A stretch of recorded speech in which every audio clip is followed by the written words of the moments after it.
Hey everybody, this is part 3 of a 3-part series on how to create a custom audience for Facebook. We've covered how to upload your contacts in part 1.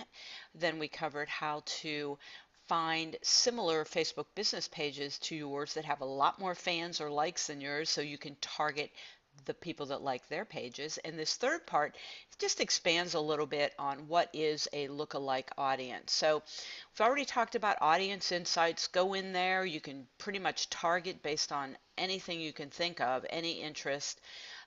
Those were the steps we went through in our first video.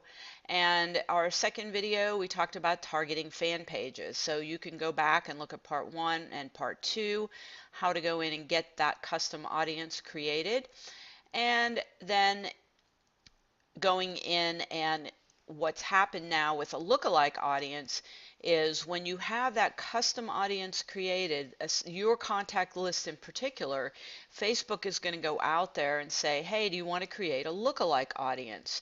And for me, it would be based on my contact list. So that contact list we uploaded after our first video, now we're going to say to Facebook, go find anybody that's in my contact list from mine is a constant contact list that I keep there, and please bring them into a lookalike audience. So they go out and search, and they'll find similar interests that your contacts have to other people on Facebook, and they'll bring those in. So this basically expands what's working. You already have your contacts, but wouldn't it be great to be able to grow those contacts? So they'll go and create a lookalike audience based on your contacts. So there you have it. It goes with a few people that you have in your contact base, and it goes and finds lookalike people, similarities of those folks on Facebook. Pretty crazy stuff.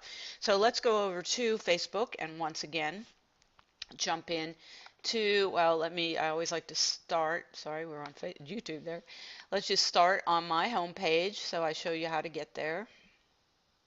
And again, I go to the drop down arrow, and the drop down arrow, I go to manage my ads.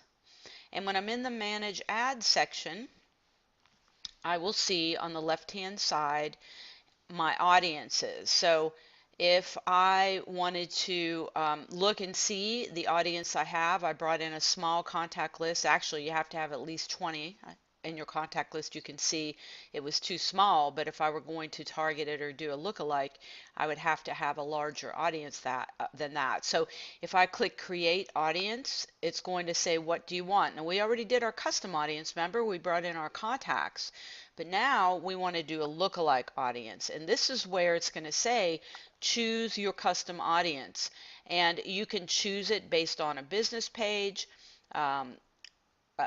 a custom audience, which would be the contacts you brought in, and of course mine was too small so it's not showing up. But you would see, again, when you click that, you're going to create a lookalike audience based on that list that you brought in and gave it a name. You can have it targeted to a country, the United States, and you also can determine, do you want it very, very, very much similar to your contacts, or do you want it kind of in the middle? You're more interested in reach than absolute match. So you can do that and decide on that. Since I haven't brought in a large enough file, I won't be able to show you that, but basically if that file were big enough, it would be there and available under my audience tab, and I would go ahead and choose that and then create that lookalike audience. I know I've gone fast and furious on these last 3 videos, but I wanted to share with you the knowledge I shared with my insiders in our last insider program. We had an hour of covering how to do this. The last piece that we're going to cover on the insider is we've done all this work. We've set up an ad. We sent out an ad. We targeted it to pages like ours. We targeted it to our lookalike audience. Okay, so now how do I track that? How do I know it's working? So we're going to be covering that in our insider program next time. So if you're interested in that, please do just get a hold of me at sroth@shellyroth.com. Have a great week, and we will talk to you soon.